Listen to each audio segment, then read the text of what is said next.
नमस्कार, तुम्हा सगळ्यांचं स्वागत आहे मुंबई तकमध्ये।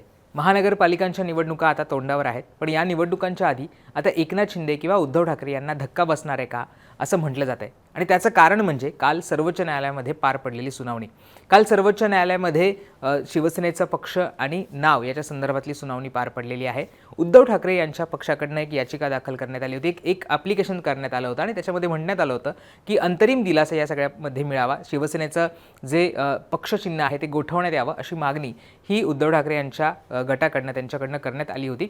या सगळ्यावर न्यायमूर्ती सूर्यकांत यांच्या खंडपीठासमोर ही सगळी सुनावणी पार पडली आणि सूर्यकांत यांनी काल थेट सांगितलेलं आहे की ऑगस्टमध्ये ते अंतरिम कुठलाही दिलासा देण्याऐवजी जी मूळ याचिका आहे, शिवसेनेचं नाव आणि पक्षचिन्ह हे कोणाला द्यायचं त्या संदर्भातली, त्याच्यावरच सुनावणी घेणार आहेत आणि ऑगस्टमध्ये या सगळ्या संदर्भातला निकालसुद्धा ते देणार आहे। त्यामुळे ऑगस्टमध्ये नेमकं शिवसेना कोणाची आहे, शिवसेनेचं नाव आणि पक्षचिन्ह हे नेमकं कोणाला मिळतं आहे, शिवसेनेचं पक्षचिन्ह हे गोठवलं जातं आहे का, या सगळ्या संदर्भातला निकाल लागणार आहे। त्या सगळ्या संदर्भातली जी सविस्तर सुनावणी आहे ती पार पडणार आहे। त्यामुळे काल न्यायालयामध्ये काय घडलं, सर्वोच्च न्यायालयामध्ये काय घडलं आणि या सगळ्याचे परिणाम काय होतील हे सगळं आपल्याला समजावून घ्यायचं आहे। जसं मी सुरुवातीला म्हटलं की काल एक महत्त्वाची सुनावणी ही सर्वोच्च न्यायालयामध्ये पार पडलेली आहे। तुम्हाला जर आठवत असेल तर विधानसभा अध्यक्ष राहुल नार्वेकर यांनी निकाल दिला होता आणि त्याच्यामध्ये शिवसेना पक्षचिन्ह आणि नाव हे एकनाथ शिंदे यांच्या गटाला दिलं होतं।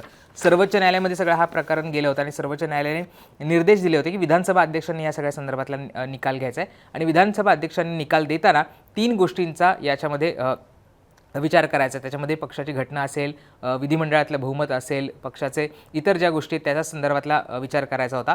पण या सगळ्या ट्रिपल टेस्टमध्ये आपण बघतोय की केवळ जे विधिमंडळातलं बहुमत आहे याचा विचार करण्यात आला होता आणि त्या आधारे एकनाथ शिंदे यांना पक्षचिन्ह आणि नाव हे देण्यात आलं होतं। त्याच पद्धतीचा निकाल हा राष्ट्रवादीच्या संदर्भात सुद्धा घडला होता आणि या सगळ्यानंतर राष्ट्रवादी पवार गटाचे जे नेते आहेत त्यांनी सर्वोच्च न्यायालयामध्ये एक ॲप्लिकेशन दिलं होतं आणि त्याच्यात असं म्हटलं होतं की हा सगळा खटला आहे तो न्यायप्रविष्ट आहे आणि त्याच्यामुळे आम्हाला अंतरिम दिलासा मिळावा। त्यावेळेस सर्वोच्च न्यायालयाने राष्ट्रवादी पवार गटाला अंतरिम दिलासा दिला होता आणि अजित पवार गटाला नेहमी म्हणजे जेव्हा जेव्हा निवडणुका येतील, जेव्हा जेव्हा जाहिरात करावी लागेल त्यावेळेस त्यांना हे जे राष्ट्रवादीचं पक्षचिन्ह आहे ते केवळ तात्पुरत्या स्वरूपाचं आहे आणि या सगळ्या संदर्भातला खटला हा सर्वोच्च न्यायालयामध्ये सुरू आहे या सगळ्या संदर्भातली जाहिरात द्यायला सांगितली होती। वृत्तपत्रांमध्ये इतर प्लॅटफॉर्म्सवर ही जाहिरात द्यायला सांगितलं होतं आणि त्यामुळे हा एक मोठा दिलासा हा राष्ट्रवादी पवार गटाला मिळाला होता। त्याच पद्धतीचा दिलासा मिळावा अशी याचिका आता उद्धव ठाकरे यांच्याकडनं करण्यात आली होती। जे शिवसेनेचं धनुष्यबाण हे पक्षचिन्ह आहे ते गोठवण्यात यावं अशी मागणी करण्यात आली होती आणि या सगळ्या संदर्भातला एक अंतरिम दिलासा आम्हाला मिळावा असं ॲप्लिकेशन त्यांच्याकडनं करण्यात आलं होतं। या सगळ्या संदर्भातली सुनावणी काल सर्वोच्च न्यायालयामध्ये पार पडलेली आहे। न्यायमूर्ती सूर्यकांत यांच्या खंडपीठासमोर ही सुनावणी पार पडली आणि त्यावेळेस न्यायमूर्ती सूर्यकांत यांनी हे स्पष्ट केलेलं आहे की आता आम्ही कुठलाही अंतरिम दिलासा देण्याचा विचार करत नाहीये किंवा त्या सगळ्या संदर्भामध्ये जायचं नाहीये। आता आम्ही शिवसेनेचं जे मूळ याचिका आहे म्हणजे पक्ष चिन्ह आणि पक्षाचं नाव हे कोणाला द्यायचं, शिवसेना नेमकी मूळ कोणाची, या सगळ्या संदर्भातली सुनावणी घेणार आहोत आणि ऑगस्टमध्ये ही सुनावणी पार पडणार आहे। सलग ही ऑगस्टमध्ये सुनावणी पार पडेल आणि कदाचित ऑगस्टमध्येच या सगळ्या संदर्भातला निकालसुद्धा लागणार आहे। आता जसं मी सुरुवातीला म्हटलं की महानगरपालिकांच्या निवडणुका तोंडावर आहेत आणि त्याआधी जर या सगळ्या संदर्भातला निकाल लागला तर मात्र बघतो की शिवसेनेमध्ये मोठी घडामोड घडू शकते। जर हे शिवसेना पक्ष चिन्ह गोठवलं गेलं तर एकनाथ शिंदेंना याचा मोठा फटका बसू शकतो, कारण त्यांना नवीन चिन्ह घेऊन लोकांसमोर जाऊ शकतं।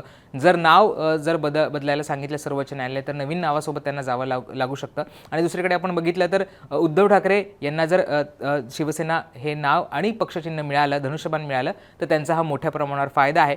जरी त्यांना नाही मिळालं तरी सुद्धा त्यांना जे मिळालेलं मशाल चिन्ह आहे आणि जे त्यांचं नाव आहे ते आता 2 निवडणुका झाल्यामुळे घराघरामध्ये पोहोचलेलं आहे। त्यामुळे तो एक दिलासा हा उद्धव ठाकरे यांना असू शकतो, पण एकनाथ शिंदे यांना निवडणुकांच्या तोंडावर हा मोठा फटका या निकालाचा बसू शकतो। त्यामुळे ऑगस्टमध्ये या सगळ्या संदर्भात काय घडतंय हे सगळं पाहणं महत्त्वाचं असणार आहे। जसं मी म्हटलं की जस्टिस सूर्यकांत यांनी मूळ याचिकेवर सुनावणी घेण्याचा विचार केलेला आहे आणि ऑगस्टमध्ये या सगळ्या संदर्भातली ही सुनावणी आहे ती स्पष्ट होऊ शकणार आहे। त्यामुळे एक मोठी घडामोड आपण बघतोय की काल सर्वोच्च न्यायालयामध्ये घडलेली आहे आणि ऑगस्टमध्ये या सगळ्या संदर्भातला निकाल आता लागू शकतो। शिवसेना नेमकी कोणाची, शिवसेनेचं नाव नेमकं कोणाचं किंवा शिवसेनेचं जे पक्षचिन्ह आहे धनुष्यबाण ते गोठवलं जातंय का हे बघावं लागतं आणि जर ते झालं तर मग एकनाथ शिंदेंना नवीन चिन्ह मिळणार का, त्यांच्या पक्षाचं काय होणार हे सुद्धा पाहावं लागणार आहे.